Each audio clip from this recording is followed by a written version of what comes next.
নমস্কাৰ কৃষক বন্ধুসকল। তো স্ক্ৰীনত চাই আছে ইন্ধম ধান বীজ।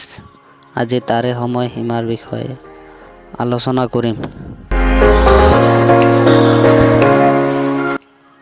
মধ্য সময়ৰ 120-125 দিনত পৰিণত হয়।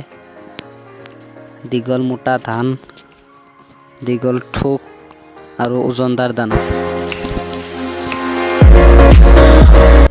ব্লাষ্ট ৰোগৰ বিৰুদ্ধে প্ৰতিৰোধ ক্ষমতা সম্পূৰ্ণ। শালি আৰু বড়ো দুটা ধান খেতিৰ বাবে উপযুক্ত। উচ্চ উৎপাদকৰ জাত। ধানৰ গছ মজবুত থাকে আৰু পৰি নাযায়। ভাত আঠা নহয় আৰু খাবলৈ ভাল।